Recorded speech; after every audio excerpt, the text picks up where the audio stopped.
kajian tafsir ayat-ayat Allah Subhanahu wa taala. Kita sampai pada surah An-Nasr.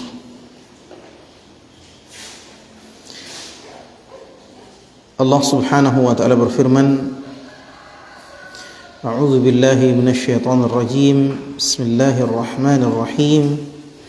Idza jaa nasrullahi wal fath. Apabila telah datang pertolongan Allah dan al-fath. Wa ra'aitan nasa yadkhuluna fi dinillahi afwaja. Dan engkau melihat manusia masuk ke dalam agama Allah Subhanahu wa taala dengan berbondong-bondong. Fasabbih bihamdi rabbika wastaghfirh innahu kana tawwaba. Maka bertasbihlah dengan memuji Rabbmu dan minta ampunlah kepadanya. Innahu kana tawwaba, sesungguhnya Rabbmu adalah Maha Pengampun.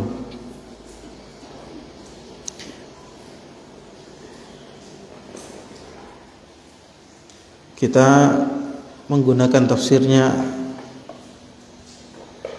Syekh Abdurrahman bin Nasir As-Sa'di atau yang biasa dikenal dengan tafsir As-Sa'di. Kata beliau, fi hadhihi as-suratil karimah bisyaratun wa amrun li Rasulillah sallallahu alaihi wasallam 'inda husuliha wa isyaratun wa tanbihun 'ala ma yatarattabu 'ala dhalik. Kata beliau, di dalam surah ini ada beberapa hal yang terkandung. Yang pertama, bisyarah, kabar gembira. Ini yang pertama. Yang kedua, wa amrun li Rasulillah sallallahu alaihi wasallam 'inda husuliha. Perintah kepada Rasul sallallahu alaihi wasallam ketika apa yang dikabarkan itu sudah didapatkan. Yang ketiga, wa isyaratun wa tanbih. Ya, dan isyarat kepada Rasulullah SAW, wa tanbihun ala ma yatarattabu ala dhalik, dan peringatan terhadap konsekuensi dari isyarat tersebut. Taib, apa yang dikandung? Yang pertama tadi apa? Kabar gembira. Yang kedua, perintah Allah kepada Rasul sallallahu alaihi wasallam ketika kabar gembira itu didapatkan. Ini ketiga, isyarat. Yang keempat, peringatan kepada Rasul sallallahu alaihi wasallam ketika peringatan terhadap konsekuensi dari isyarat tersebut. Ya, peringatan terhadap konsekuensi dari isyarat tersebut. Ini empat hal yang dikandung dalam surah ini yang dihimpun oleh Syekh Abdurrahman bin Nasir As-Sa'di. Yang pertama, al-bisyarah, kabar gembira. Kabar gembira apa yang Allah muat dalam surah ini? Hiya al-bisyaratu bi nasrillahi li rasulih sallallahu alaihi wasallam. Ya. Yang pertama, kabar gembira terhadap pertolongan Allah Subhanahu wa taala, atau tentang pertolongan Allah Subhanahu wa taala yang akan didapatkan oleh Rasulullah sallallahu alaihi wasallam. Wa fathihi Makkah. Yang kedua, Rasul sallallahu alaihi wasallam akan menaklukkan kota Makkah. Ya, jadi yang pertama, kabar gembira bahwasanya Allah akan menolong Rasul sallallahu alaihi wasallam dalam penaklukan kota Makkah. Yang kedua, ditaklukkannya kota Makkah. Ini kabar gembira yang kedua. Yang ketiga, wa dukhulun nasi fi dinillahi afwaja. Ya.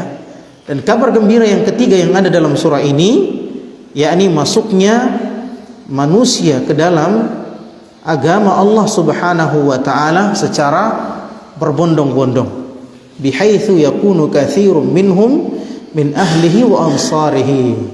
Yakni kebanyakan dari orang-orang yang masuk ke dalam Islam itu akan menjadi keluarga Rasul sallallahu alaihi wasallam dan penolong Rasul sallallahu alaihi wasallam ba'da an kanu min a'da'ihi. Setelah sebelum mereka masuk Islam, sebelum mereka menjadi penolong dari keluarga Rasulullah, mereka adalah musuh-musuh Rasul sallallahu alaihi wasallam.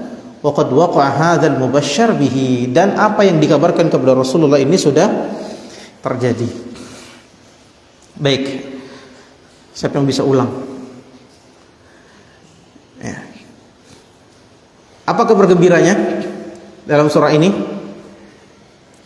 Pertolongan Allah kepada Rasul sallallahu alaihi wasallam dalam penaklukan kota Mekah. Yang kedua, ditaklukkannya kota Mekah.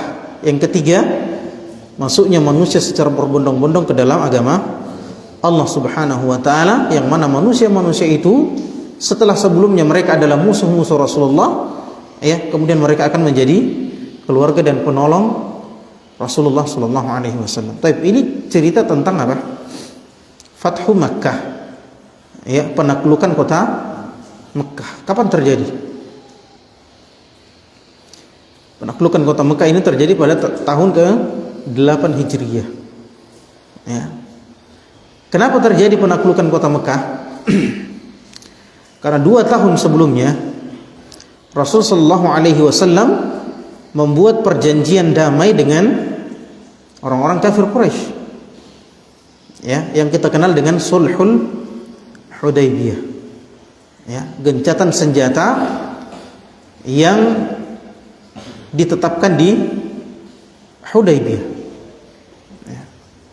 Ini ceritanya panjang. Akan tetapi ikhwan, orang-orang kafir melanggar perjanjian tersebut. Ya, orang-orang kafir melanggar perjanjian tersebut, perjanjian damai. Gencatan senjata itu dilanggar oleh orang-orang kafir dan sifatnya memang mereka seperti itu.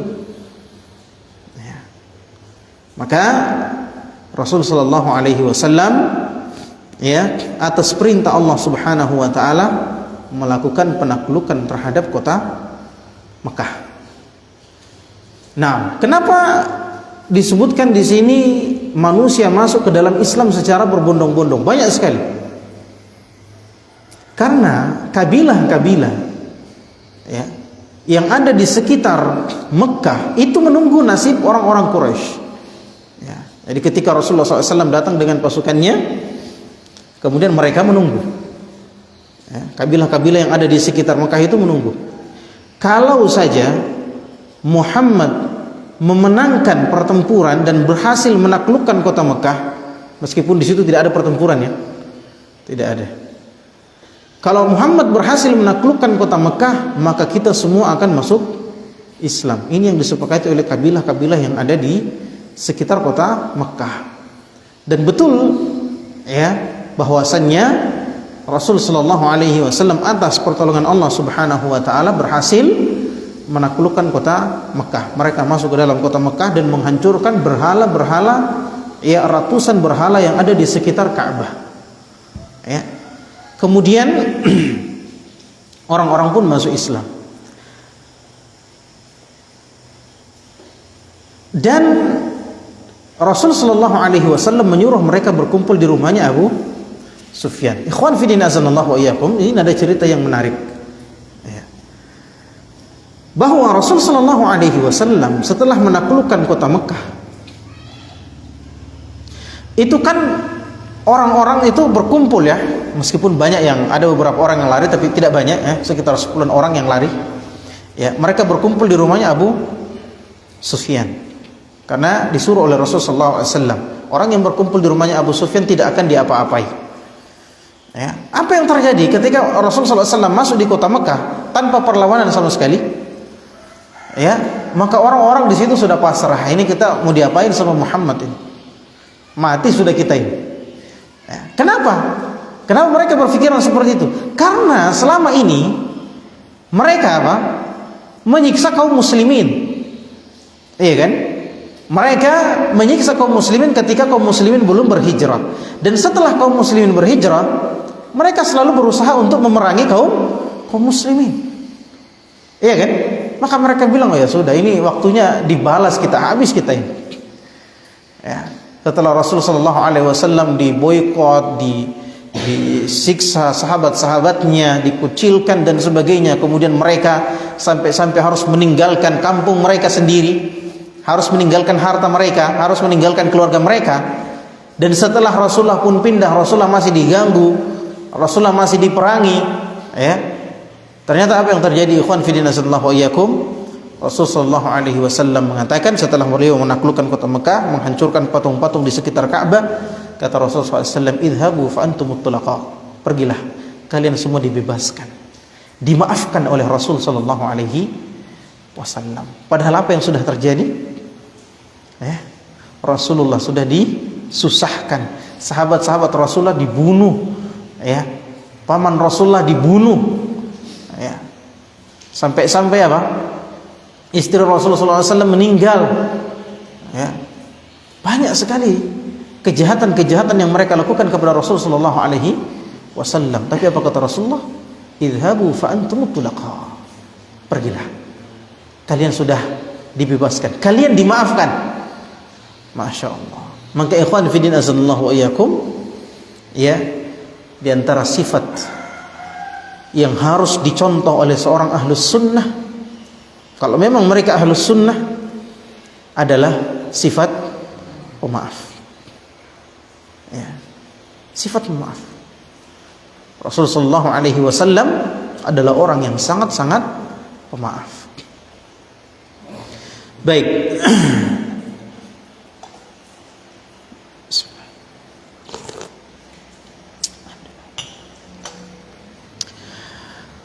Jadi ini yang pertama, al-bisyarah, kabar gembira, pertolongan Allah Subhanahu wa taala kepada Rasul dan para sahabatnya, pasukan-pasukannya.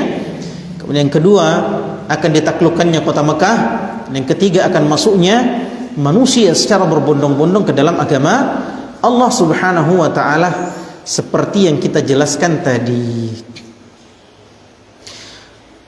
Wa ammal amru ba'da husulin nasri wal fath. Yang kedua, tadi kan apa? Yang pertama bisyarah, kabar gembira. Yang kedua, kandungan surah ini adalah perintah kepada Rasulullah sallallahu alaihi wasallam. Al-amru ba'da husulin nasri wal fath. Perintah Allah Subhanahu wa taala kepada Rasulullah sallallahu alaihi wasallam setelah diperolehnya kemenangan dan penaklukan kota Mekah. Apa yang diperintahkan? فَأَمَرَ اللَّهُ رَسُولَهُ أَنْ يَشْكُرَهُ عَلَى ذَلِكَ. Ya, jadi Allah Subhanahu wa taala menyuruh Rasul sallallahu alaihi wasallam dan para sahabatnya untuk bersyukur kepada Allah Subhanahu wa taala. Dari sini ikhwan fillah azanallahu iyyakum, ya, antara sifat yang harus diikuti oleh ahlus sunnah, ya, seorang muslim, seorang mukmin adalah senantiasa bersyukur kepada Allah Subhanahu wa taala. Ya, coba lihat. Rasulullah SAW berhasil menaklukkan kota Mekah dengan pasukan yang dia bawa tanpa ada perlawanan.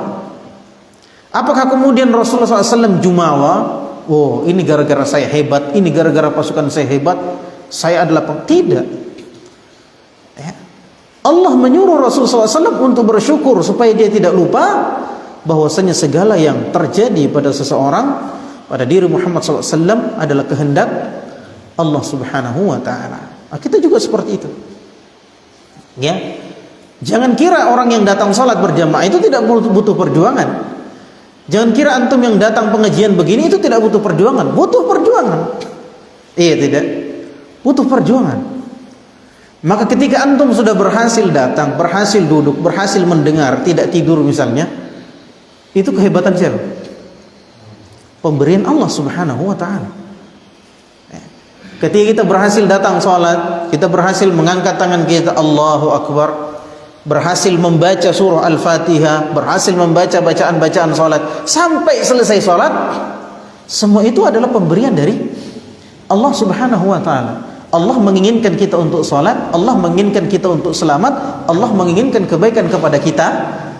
Maka apakah kita tidak pantas bersyukur kepada Allah terhadap semua pemberian itu? Na'am, ikhwati fillah sallallahu iyyakum. Ya, maka seorang mukmin yang mengikuti sunnah Rasul sallallahu alaihi wasallam adalah mereka yang senantiasa bersyukur kepada Allah Subhanahu wa ta'ala.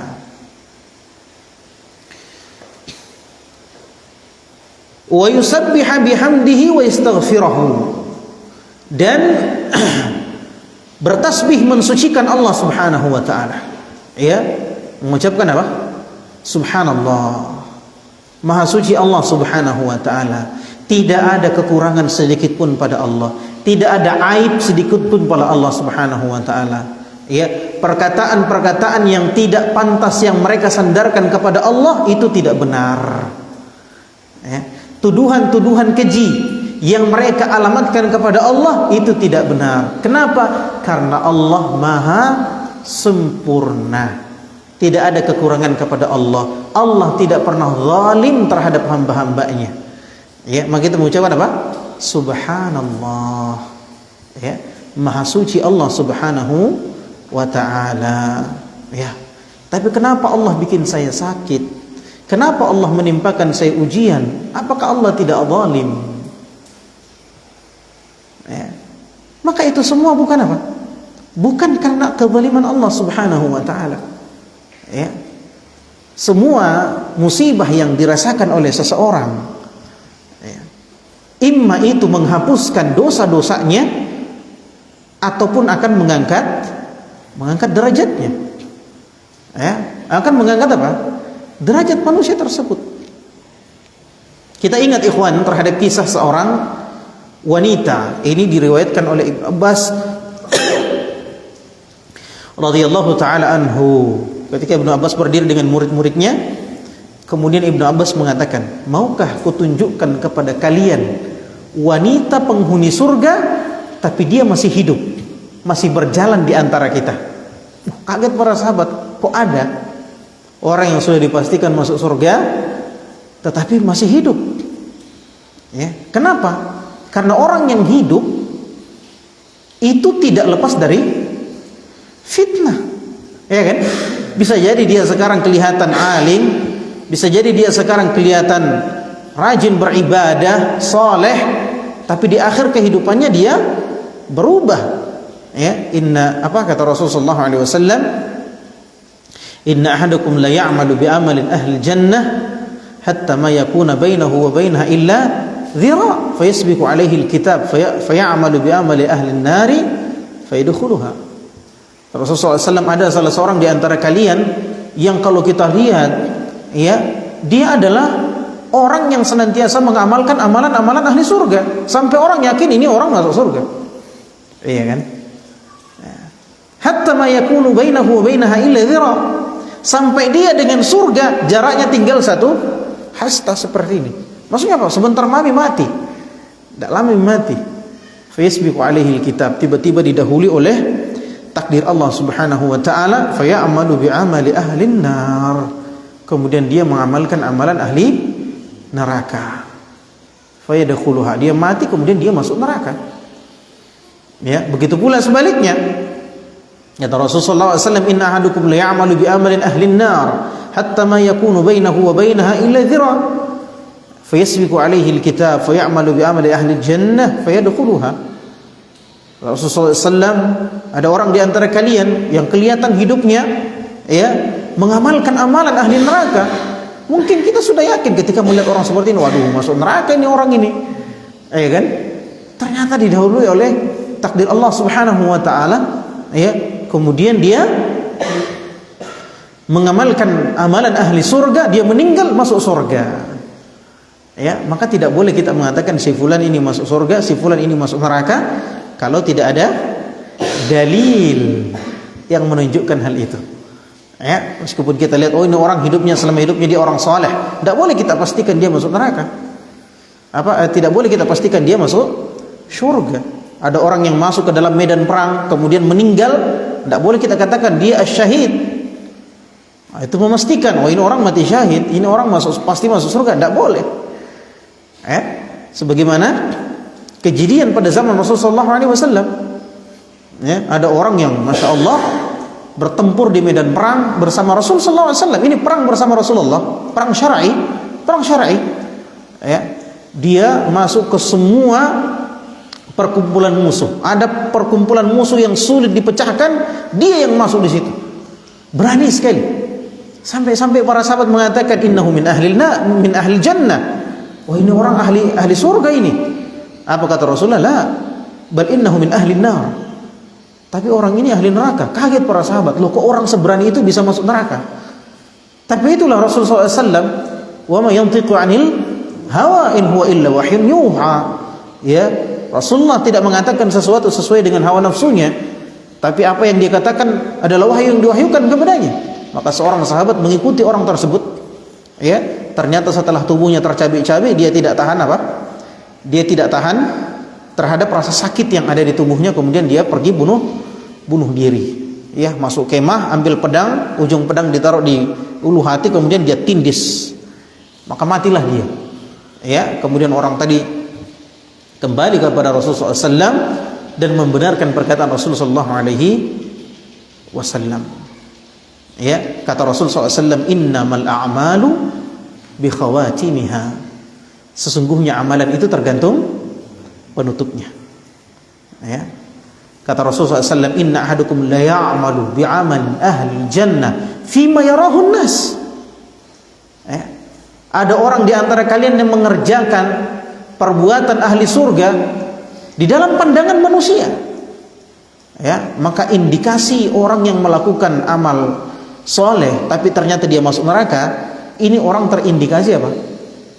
Melakukan amalan tersebut karena riya, ya, bukan karena Allah. Ya, maka Allah mengakhiri hidupnya dengan apa? Dengan amalan ahli neraka. Tayyib. Sekarang kita kembali ke sini tadi, ke cerita kita tadi. Ya, ada wanita masih hidup, masih berjalan, bahkan mau ditunjukkan sama siapa? Abdullah bin Abbas. Ya, kata Abdullah bin Abbas, masih hidup.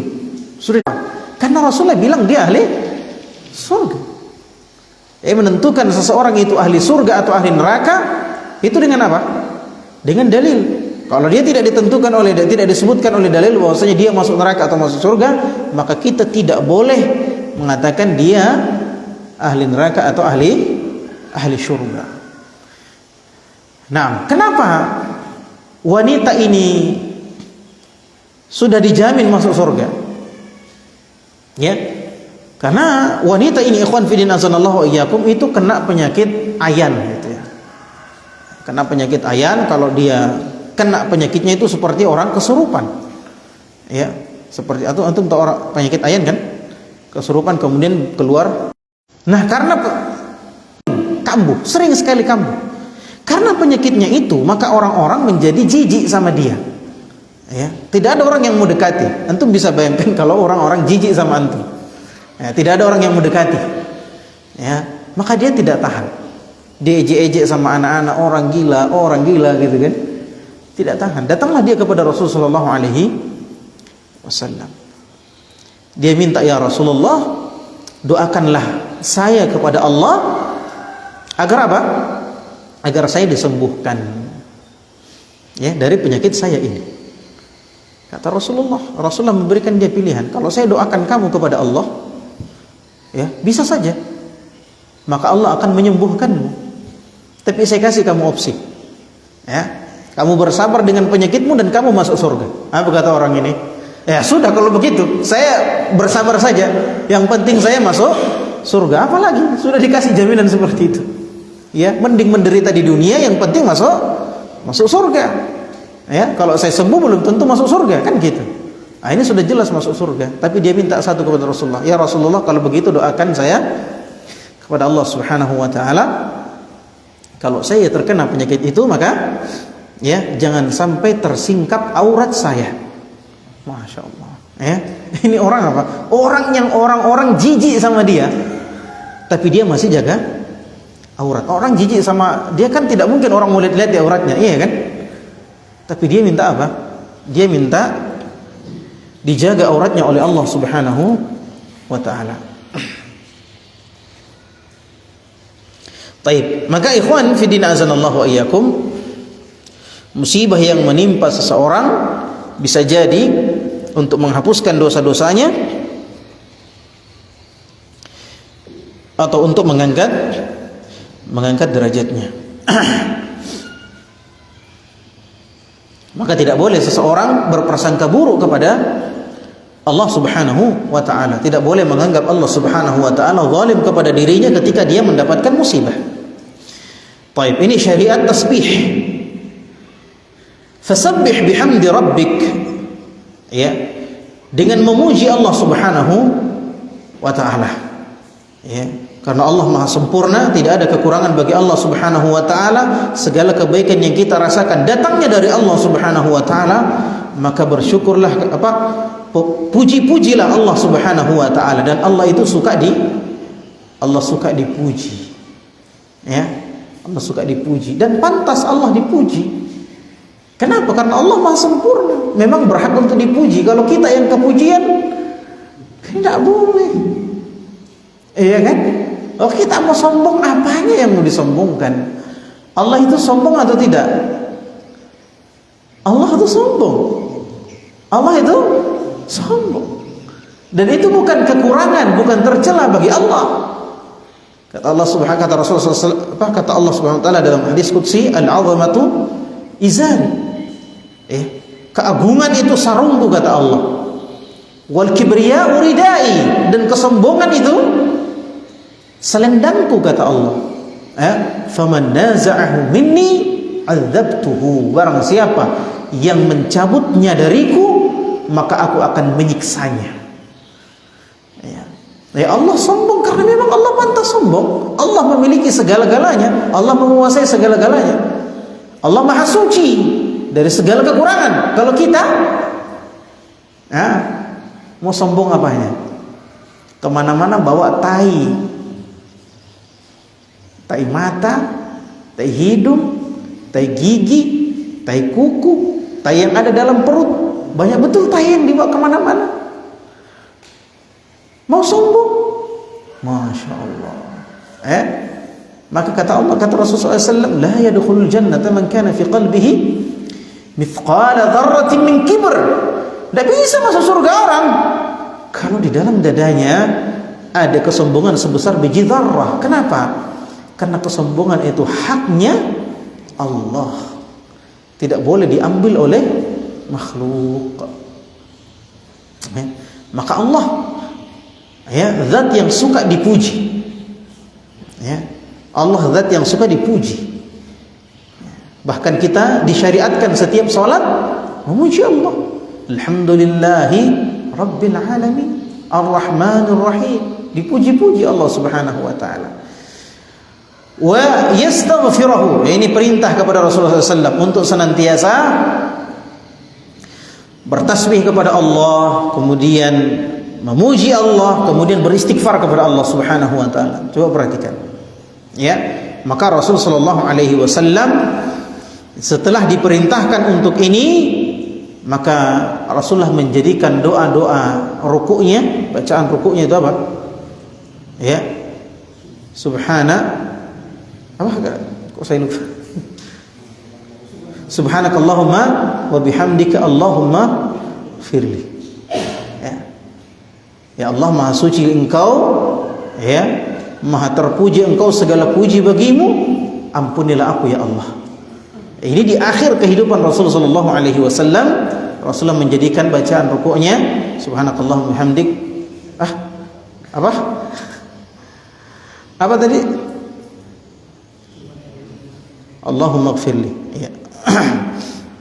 Naam. Nah, kita lihat di sini ikhwan fillah azanallahu ayyakum, kenapa setelah menang kok Rasulullah disuruh apa?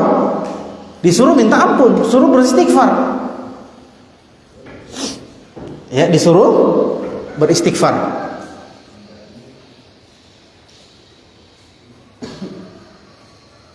Ya. Maka istighfar ini nanti mungkin ada di akhir ini. Ya. Maka istighfar ini adalah isyarat bagi Rasul sallallahu alaihi wasallam. Isyarat apa? Nanti kita bahas. Taib. Jadi tadi apa? Kandungan surah ini adalah kabar gembira, kemudian perintah setelah mendapatkan kabar gembira, ya. Kemudian ada isyarat. Wa ammal isyarah fa inna fi dzalika isyaratain. Adapun isyarat, maka ada dua isyarat dalam surah ini. Yang pertama, isyaratun anna an-nasra yastamirru lid-din wa yazdadu 'inda husuli at-tasbih bihamdillahi wa istighfarihi min rasulih sallallahu alaihi wasallam. Ini isyarat. Isyarat yang pertama, bahwasannya pertolongan kepada Rasulullah dan agama ini, pertolongan Allah kepada agama Islam itu akan terus terjadi, bahkan semakin bertambah, ya, selama kaum muslimin bertasbih, ya, bertahmid dan beristighfar kepada Allah Subhanahu wa taala. Apa tadi isyaratnya? Bahwasanya pertolongan Allah terhadap agama akan terus berlanjut dan bahkan bertambah dan bertambah selama apa? Selama kaum muslimin atau selama Rasulullah bertasbih, bertahmid dan beristighfar kepada Allah Subhanahu wa taala. Ingat mati ya. Lobet.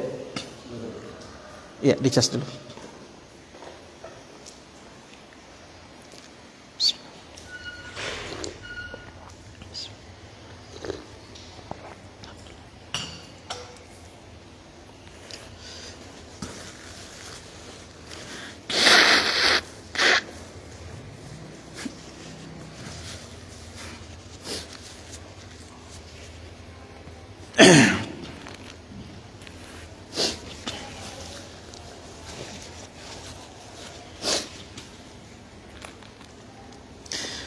Fa inna hadza minasyukur. Karena bertasbih, bertahmid dan beristighfar kepada Allah Subhanahu wa taala itu adalah bentuk bersyukur kepada Allah Subhanahu wa taala. Sementara Allah Subhanahu wa taala berfirman, la in syakartum la azidannakum. Kalau kamu bersyukur, maka aku sungguh akan menambahkan kenikmatanku untuk kalian. Wa qad wujida dzalika fi zamanil khulafa'ir rasyidin wa ba'dahum fi hadhihi al-ummah lam yazal nasrullahi mustamirran hatta wasala al-islamu ila ma lam yasil ilayhi dinun min al-adyan wa dakhala fihi ma lam yadkhul fi ghairihi hatta hadatha min al-ummati min mukhalafati amrillahi ma hadath. Dan pertolongan Allah Subhanahu wa taala ini sesuai janji Allah Subhanahu wa taala itu terus saja berlanjut pada zaman Khulafa ar-Rasyidin. Sampai pada apa? Zaman Khulafa ar-Rasyidin itu Islam menguasai separuh dari dunia. Nah, ini kekuasaan yang sangat luas. Ya, kekuasaan yang sangat luas. Dan disebutkan pada saat itulah dai-dai kaum muslimin itu juga sampai ke berbagai negeri termasuk negeri kita Indonesia. Ya. Di zamannya Utsman bin Affan radhiyallahu taala anhu. Nah, itu terus berlanjut pertolongan Allah Subhanahu wa taala ya pada umat ini. Hatta wasala al-Islam ila ma lam yasil ilaihi dinun minal adyan. Sampai Islam mencapai keberhasilan, mencapai puncaknya, ya, atau keberhasilan yang tidak pernah dicapai oleh agama-agama yang lain. Ya, tidak pernah dicapai oleh agama-agama yang lain meskipun agama-agama itu lebih tua daripada Islam. Ya. Wa dakhala fihi ma lam yadkhul fi ghairihi. Dan ya, Islam mencapai banyaknya orang-orang yang masuk ke dalam Islam dengan jumlah yang tidak pernah dicapai oleh agama-agama sebelumnya. Ya, banyaknya orang yang masuk ke dalam Islam dengan banyaknya jumlah seperti itu tidak pernah masuk ke dalam agama-agama ya selain Islam.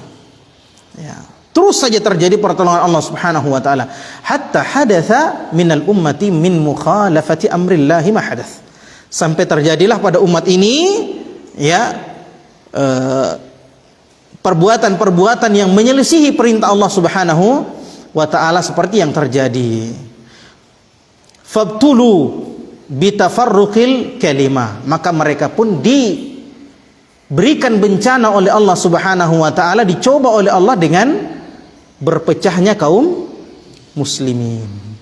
Ya, ketika orang-orang sudah tidak istiqamah berada di atas Al-Qur'an dan Sunnah, mereka melirik ya keyakinan-keyakinan lain selain keyakinan yang asalnya dari Al-Qur'an dan Sunnah. Mereka memilih jalan lain yang tidak ada dalam Al-Quran dan Sunnah, maka terjadilah perselisihan di kalangan kaum muslimin. Ya, ini bahayanya. Wa tashattutul amr, maka mereka pun berpecah belah, bercerai-berai. Fa hasala ma hasal, maka terjadilah apa yang terjadi.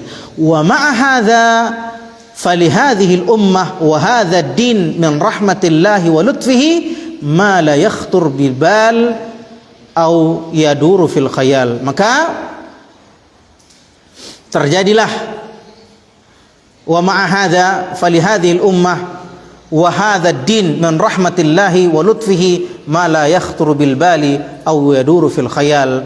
Ya, akan tetapi bersamaan dengan itu, ya, Allah tetap memberikan rahmatnya, kasih sayangnya, ya, kebaikannya terhadap umat ini, terhadap agama ini, dengan kebaikan, dengan kasih sayang yang tidak bisa dipikirkan oleh benak manusia, yang tidak bisa digambarkan oleh manusia. Ya, ini seperti perkataannya siapa? Ustadz Syafiq, ya. Ya, sekiranya bukan karena kasih sayang Allah, bukan karena rahmat Allah, maka Islam ini sudah habis. Ya. Kenapa? Karena semua orang memusuhi Islam, sampai orang Islam sendiri memusuhi Islam. Ya. Maka sekiranya bukan karena kasih sayang Allah, bukan karena pertolongan Allah, habis Islam ini. Ya. Kita lihat orang-orang sekarang, masya Allah, nah, berupaya dengan sekuat tenaga untuk menghapuskan Islam dari bumi ini. Ya, di negeri kita yang disebut dengan kaum muslimin terbesar, ya, itu upaya untuk menghilangkan Islam sangat besar, dan upaya-upaya yang luar biasa. Ya, orang-orang yang berada di atas sunnah digambarkan sebagai orang-orang yang menebar teror. Ya, orang-orang yang rajin sholat, ya, orang-orang rajin sholat, bayangkan. Orang-orang yang rajin sholat, yang berjenggot, rajin sholat malam, disebut apa? Ciri-ciri teroris. Iya kan? Orang-orang yang menghafal Quran disebut sebagai apa? Ciri-ciri teroris. Na'udzubillah. Ya. Ini upaya yang luar biasa. Nah, kemudian ada lagi sekarang namanya apa? Moderasi beragama. Ya. Maka kita katakan apa, ikhwan fillah azanallahu iyyakum, moderasi beragama itu sudah ada dalam Islam. Ya, sejak Islam ini dilahirkan sudah ada. Ya, surah yang akan kita bahas setelah ini adalah surah Al-Kafirun, surah tentang toleransi. Lakum dinukum waliyadin. Bagi kalian agama kalian, bagi kami agama kami. Anda silakan beribadah di gereja, kami tidak akan ganggu. Tidak boleh diruntuhkan gerejanya orang, enggak boleh. Enggak boleh diganggu. Ya. Rasulullah sallallahu man adza dhimmiyan faqad adhani. Barang siapa yang mengganggu orang kafir yang berada di dalam pemeliharaan negara Islam, maka dia telah menggangguku, kata Rasulullah sallallahu. Ya. Kata Rasulullah, man qatala mu'ahadan, barang siapa yang mengganggu, membunuh orang kafir mu'ahad yang negaranya dengan negara kaum muslimin memiliki perjanjian damai, ya. Kalau kita sekarang berada dalam PBB, sama-sama dalam PBB, barang siapa yang mengganggu orang kafir seperti ini, membunuhnya, maka dia lam yarah raihatal jannah, kata Rasulullah, tidak akan mencium bau surga. Kata Rasulullah sallallahu alaihi wasallam, man kana yu'minu billahi wal yawmil akhir falyukrim jarahu. Barang siapa yang beriman kepada Allah dan hari akhir, maka hendaklah dia memuliakan tetangganya, meskipun tetangganya itu orang kafir. Ya, falyukrim dhaifahu, maka hendaklah dia memuliakan tamunya. Kalau tamunya orang kafir, na'am, dimuliakan. Kenapa? Karena petunjuk dari Rasulullah SAW. Ini moderasi beragama, orang Islam sudah tidak usah diajari. Dan kita lihat di negeri kita ini aman. Kenapa? Karena kaum muslimin yang yang terbanyak. Nah, coba lihat di Myanmar itu, orang-orang Buddha yang terbanyak, habis kaum muslimin dibantai. Ya, salah satu bagian negara Afrika, ya, yang penduduknya lebih besar Kristen, kaum muslimin dibantai. Ya, kita ke Cina, Uighur, ya, Xinjiang, kaum muslimin dibantai. Coba lihat, kenapa? Karena mereka berkuasa. Tapi Indonesia sudah ratusan tahun, ya, sudah beberapa abad Indonesia dihuni, ya, mayoritas kaum muslimin, dan tidak pernah ada terjadi gangguan-gangguan seperti itu. Pernah terjadi Poso dan Ambon, ya, kerusuhan Poso dan, gara-gara apa? Gara-gara orang Kristen yang cari, yang lebih dulu membantai kaum muslimin. Coba lihat, Pak. Inilah toleransi dalam agama kita. Akan tetapi kata moderasi yang sekarang disebarkan kemana-mana, coba kita lihat apa maksudnya moderasi ini. Apakah seperti yang dimaksud dengan Islam? Tidak. Adapun moderasi beragama yang sekarang sedang digembar-gemborkan ini apa? Supaya kita toleran terhadap pelanggaran-pelanggaran dalam agama kita. Ada orang berbuat syirik, tidak boleh disalah-salahkan, tidak boleh ditegur, ya kan begitu. Itu moderasi yang sekarang. Ada orang tidak berjilbab, tidak boleh ditegur, boleh, silakan, itu kebebasan mereka. Ada orang bikin apa? Ada orang masuk gereja, kemudian mengaji dalam gereja, azan, merayakan Natal, kaum muslimin merayakan Natal bersama orang Nasrani di dalam gereja sambil azan, sambil menyanyikan kidung, tidak boleh disalahkan. Itulah yang diinginkan dari moderasi yang ada sekarang. Ini tidak sesuai dengan Islam. Ya. Maka kalau salah kita katakan salah, apapun yang terjadi. Kalau syirik kita katakan syirik, bid'ah kita katakan bid'ah. Wajib kita menolong kaum muslimin dari kesesatan, dari bayang-bayang neraka. Wajib kita tolong. Tidak boleh kita melempem hanya gara-gara seperti ini. Ya, tapi kita juga tidak boleh apa? Tidak boleh anarkis, tidak boleh kasar, ya, tidak boleh maksa-maksa. Ya. Allah Subhanahu wa taala berfirman, "Fabima rahmatin minallahi linta lahum, walau kunta faddan ghalidhal qalbi lam faddu min hawlik." Wahai Muhammad, karena kasih sayang Allah kepadamu, maka hendaklah kau berlemah lembut kepada mereka. Nabi Muhammad disuruh berlemah lembut. Ya. Berlemah lembut dalam berdakwah. Ya. Ada orang bikin bar, minum-minum, ya kita dakwahi. Ya, jangan sementara minum kita dakwahi, jangan kita datang bongkar warungnya, enggak seperti itu, karena bukan kita yang berkuasa. Yang berhak seperti itu adalah penguasa. Jadi ini ikhwan fillah sallallahu iyyakum, ya, sikap wasatiyah. Ya, moderasi dalam agama. Ya, pertengahan. Tidak boleh berlebih-lebihan, tapi tidak boleh juga apa? Ya, melempem, enggak boleh. Ya. Apa gunanya kita dakwah kalau kita biarkan saja orang berbuat bid'ah, biarkan orang berbuat syirik? Apa gunanya dakwah itu? Nah,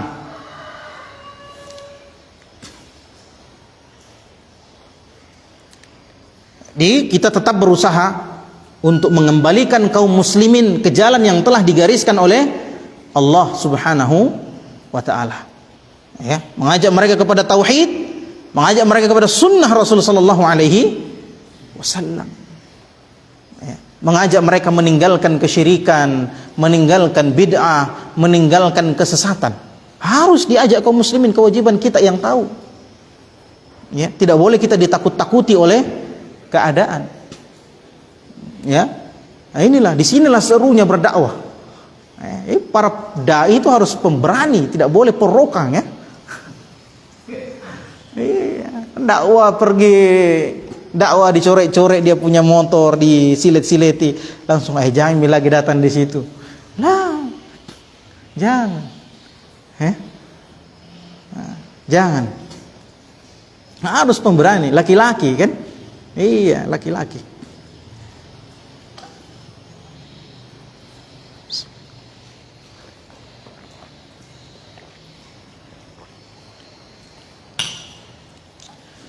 Ini syarah yang pertama, syarah bahwasannya selama kalian bertasbih kepada Allah, memuji Allah, beristighfar kepada Allah Subhanahu wa taala. Selama kalian berada di atas jalur yang telah ditetapkan oleh Allah, maka Allah akan tetap menolong kalian. Ya, Allah tetap menolong kalian, bahkan menambahkan pertolongannya tersebut. Akan tetapi telah terjadi ya penyimpangan dalam agama Islam, ya, orang-orang yang menyimpang dari kalangan kaum muslimin, sehingga terjadilah apa yang terjadi, bencana. Ya, meskipun di negara kita misalnya negara yang berpenduduk kaum muslimin terbesar, tapi agama kita dihina, dipermainkan, diolok-olok. Ya, apalagi ada namanya itu stand up comedian, ya, yang menjadikan apa agama sebagai bahan olok-olok, ya, untuk mendapatkan uang, mendapatkan hidup. Ya. Wa ammal isyaratu tsaniyah, adapun isyarat yang kedua, fahiyal isyaratu ila anna ajala Rasulillah sallallahu alaihi wasallam qad qaruba wa dana. Ya, dari surah ini terkandung pula isyarat bahwasannya ya ajalnya Rasul sallallahu alaihi wasallam itu sudah mendekat. Dari mana dilihat itu?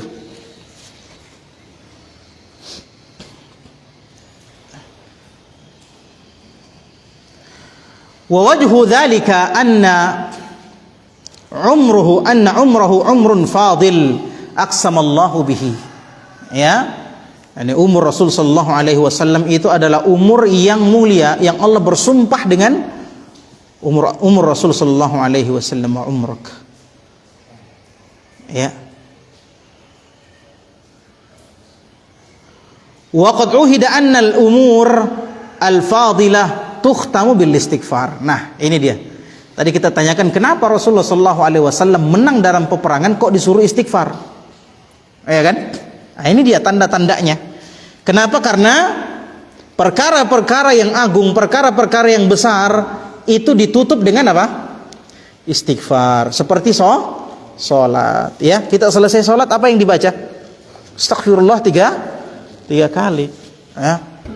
Selesai salat malam dalam Al-Qur'an, ya, ketika Allah Subhanahu wa taala memerintahkan salat malam,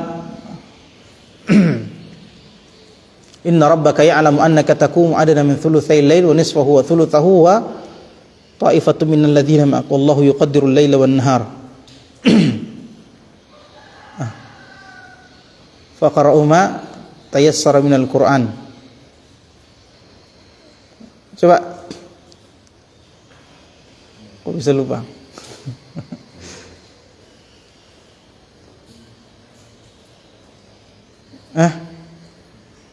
Ini surat andalannya kok bisa lupa. Inna rabbaka ya'lamu annaka taqumu adna min thulutsay apa?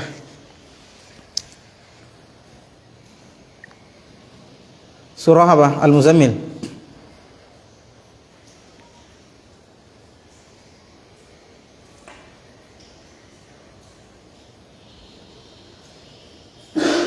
Ya. Kata Allah Subhanahu wa taala, faqra'u ma tayassara minhu wa aqimus salata wa atuz zakah wa aqridullaha qardan hasana wa ma tuqaddimu li anfusikum min khair. Jadi membahas tentang salat malam, ya. Inna rabbaka ya'lamu annaka taqumu adna min thulutsay al-laili wa nisfahu wa thuluthahu wa ta'ifatun minal ladzina ma'ak wallahu yuqaddiru al-laila wan-nahar. Alim an lan tuhsuhu fataba 'alaikum faqra'u ma tayassara minal Qur'an. Alim an sayakunu minkum marda wa akharuna yadribuna fil ardi yabtaghuna min fadlillah wa akharuna yuqatiluna fi sabilillah. Ya. Faqra'u ma tayassara minhu wa aqimus salata wa atuz zakata wa aqridullaha qardan hasana wa ma tuqaddimu li anfusikum min khairin tajiduhu indallahi huwa khairan wa 'azama ajra wastaghfirullah. Ini perkara-perkara yang disebutkan, salat, perang, jihad. Ya, kemudian kata Allah wastaghfirullah innallaha ghafurur rahim. Ya. Kemudian dengan haji, setelah berhaji diperintahkan apa? Istighfar. Kenapa? Ya. Karena tentu saja sebagai manusia yang tidak sempurna, makhluk Allah yang tidak sempurna, kita tidak bisa sempurna dalam ya menjalankan perintah Allah Subhanahu wa taala. Ya. Maka kita beristighfar karena kelalaian kita, karena kekurangan kita. Sementara Allah Subhanahu wa taala sudah memberikan ya kenikmatannya secara sempurna. Nah, kenapa disuruh beristighfar? Kenapa Rasulullah SAW disuruh beristighfar?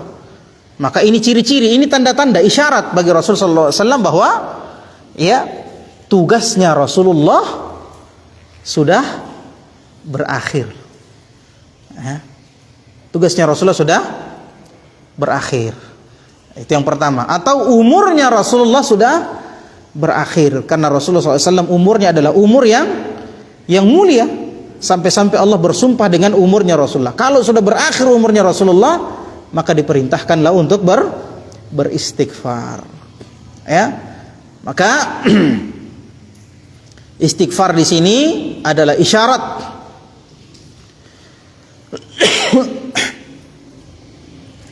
bagi Rasulullah SAW bahwa kehidupannya Rasulullah akan berakhir.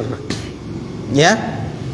Makanya dalam sebuah hadis yang diriwayatkan oleh Aisyah radhiyallahu taala anha, ya, ketika turun surah ini Rasulullah SAW berkata kepada Aisyah, ya, sesungguhnya ini adalah tanda dekatnya ajalku, kata Rasulullah kepada Aisyah radhiyallahu taala anha.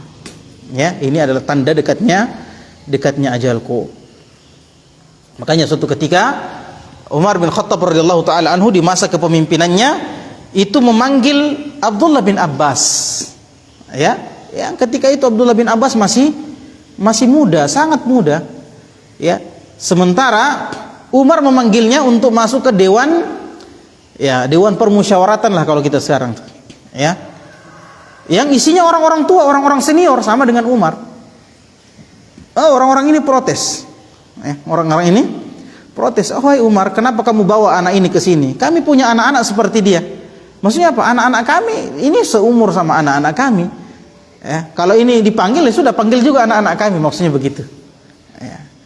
Maka kata Ibnu Abbas, ya, saya melihat Umar ingin memperlihatkan kepada mereka tentang diriku. Kata Umar, sesungguhnya kalian mengenal anak ini, siapa anak ini? Ya, maksudnya kalian tahu siapa anak ini, posisinya seperti apa. Maka Umar bin Khattab radhiyallahu taala anhu bertanya kepada para sahabat yang hadir ketika itu, sahabat-sahabat senior, bagaimana menurut kalian tentang surah An-Nasr? Ya, maka kata para orang-orang tua itu, ya, kita diperintahkan untuk bertasbih, bertahmid dan istighfar. Ya, yang lain diam. Kata Umar, bagaimana pendapatmu wahai Ibn Abbas? Apa kata Abdullah bin Abbas? Kata beliau, innahu isyaratun. Ini adalah isyarat, ya, tentang kematian Rasul sallallahu alaihi wasallam yang sudah dekat. Maka apa kata Umar? Saya setuju dengan wahai Ibnu Abbas. Ya, menunjukkan pemahaman Ibnu Abbas terhadap Al-Quran, ya, lebih tinggi dibanding sahabat-sahabat yang lain. Ya, itu tentang surah ini. Fa'amarallahu li rasulihi bilhamdi wal istighfar fi hadhil hal. Maka ketika sudah dekat umurnya Rasul sallallahu alaihi wasallam, maka Allah memerintahkan Rasul sallallahu alaihi wasallam untuk senantiasa, ya, bertasbih, memuji Allah dan beristighfar. Ya, isyaratun ila anna ajalahu qad intaha. Isyarat bahwasanya ajal Rasulullah sallallahu alaihi wasallam sudah habis. Falyasta'idda wa yatahayya li liqa'i rabbih. Maka hendaklah Rasulullah bersiap-siap untuk bertemu dengan Rabbnya, wa yakhtima umrahu bi afdali ma yajidhu salawatullahi wassalamuhu alaihi, dan agar Rasul sallallahu alaihi wasallam menutup umurnya, ya, dengan, ya, seutama-utama keadaan. Wa kana sallallahu alaihi wasallam yata'awwalul Quran, dan perintah untuk bertasbih, bertahmid tadi, istighfar, itu ditafsirkan oleh Rasulullah sallallahu alaihi wasallam. Ini ternyata ada di sini. Wa yaqulu dzalika fi salatihi. Bagaimana caranya menafsirkannya? Rasulullah sallallahu alaihi wasallam di dalam salatnya, di akhir-akhir kehidupannya, yukthiru an yaqula fi ruku'ihi wa sujudihi subhanakallahumma rabbana wa bihamdik allahumma ighfirli. Ya. Ini di akhir-akhir kehidupan Rasulullah SAW, ya, bacaan rukuknya, bacaan sujudnya diperbanyak, subhanakallahumma rabbana wa bihamdik allahumma ighfirli. Baik. Ya, mungkin kita cukupkan sampai di sini, ikhwan. Insyaallah kita sambung pada, kita mau sambung ya. Insyaallah kita sambung pada pertemuan mendatang. Subhanakallahumma bihamdik asyhadu an la ilaha illa anta astaghfiruka wa atubu ilaik. Wa akhiru da'wana alhamdulillahi rabbil alamin. Wassalamualaikum warahmatullahi wabarakatuh.